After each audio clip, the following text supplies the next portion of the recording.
15 years of false promises.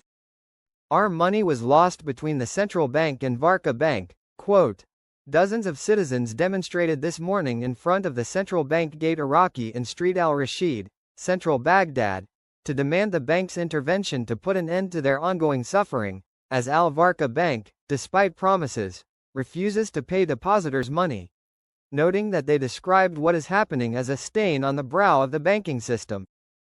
Iraqi in general and the central bank in particular. Parliament has the budget and in the next few days it'll be read. If that's true, all hell is going to break loose in more ways than one. They are about to expose the budget. I hope you have paid attention to my advice on tax mitigation and how to keep what you have earned by being faithful and forward-looking. There are simple things that can be done to prevent the taxing agencies from becoming your silent partner, though they did nothing to help you earn your rewards. Stay alert, watch the progress the best you can, and may we all live long and prosper. Iraqi contractor. I've been in all the executive branch meetings with the CBI. Right now the CBI is redoing my contract.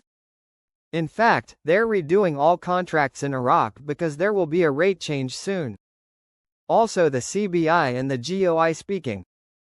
I heard them at this meeting bring up that the CBI and GOI will now release the articles on the lower notes, the pictures, descriptions for the citizens to see. They used to pay us in American dollars.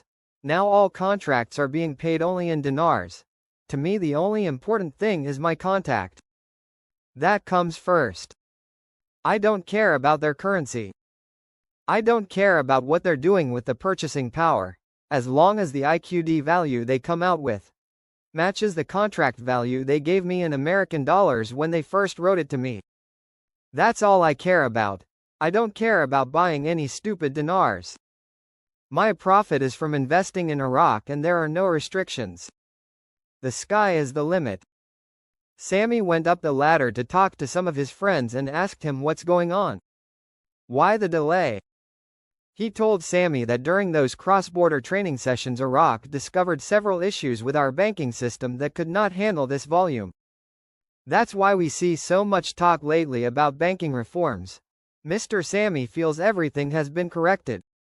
The federal court occupies a solid constitutional position that grants it supremacy in its decisions over the judicial bodies, and paves the way for implementing legislation in accordance with applicable constitutional frameworks. I'm smiling large. Everybody should be smiling. Iraq's ready to join the international financial system. The rejection of the appeals is the star of the show. It says, the federal court settles the controversy and binds everyone to those decisions. If this isn't the door opening for Iraq to the world, I don't know what is. The shackles are off and Iraq has nothing stopping her at this stage. I think it's going to resonate throughout the world. I am getting a lot of interesting things from bonds and groups, where things appeared to have started for them and will continue for the next 6-7 days. I am hearing that funds are indeed moving and they just need a release.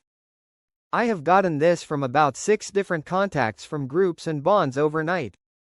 Once all the final monies are in place, including for us, then the World Court gives a final approval stamp and we all can start hitting the banks.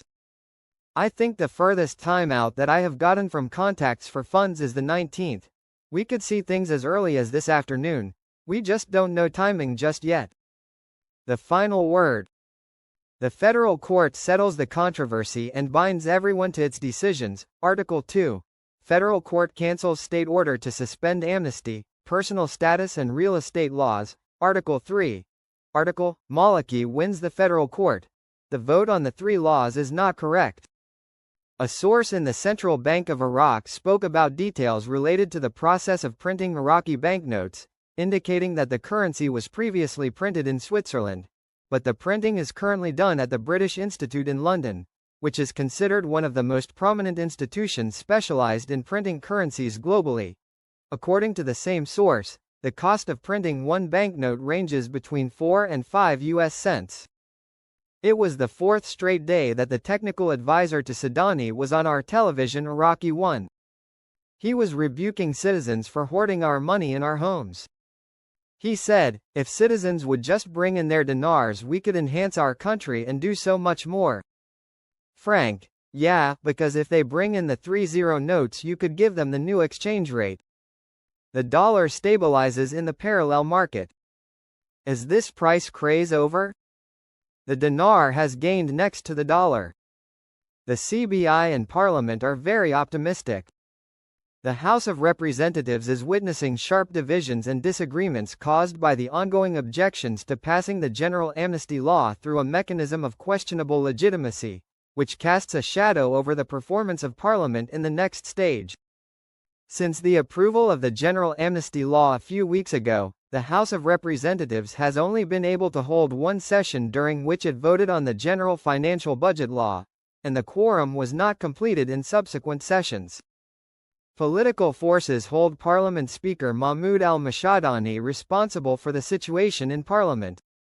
In this regard, the leader of the coordination framework, Salam al-Zubaydi, confirmed today, Wednesday, that Parliament Speaker Mahmoud al-Mashadani did not fulfill the pledges he made before his election.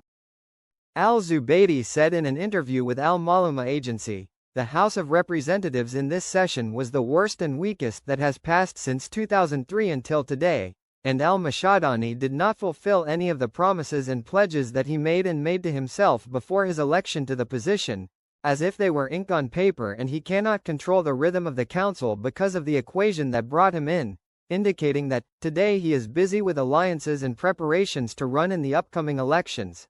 He added that, the oversight role in this parliamentary session is almost non-existent, as Parliament did not question any minister, high-level official, or any of the special ranks. Noting that, there are many important laws that were carried over from previous sessions and are being shelved while laws are being passed that benefit political blocs electorally.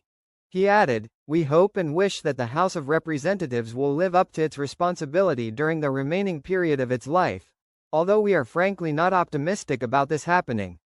For its part, the State of Law Coalition warns of political maneuvers and pressures to prevent Shiite forces and blocs in Parliament from passing important laws. Coalition member Imran Karkush told Al-Maluma agency, "We expect the issues and obstacles in the political process to be resolved and an agreement to be reached after the state administration coalition meeting. There will be no problem in amending one of the 3 controversial laws or postponing its implementation." He indicated that, there are maneuvers and pressures to prevent some political forces from changing some laws in order to obstruct the Shiite forces movement to pass important laws, including the Popular Mobilization Law.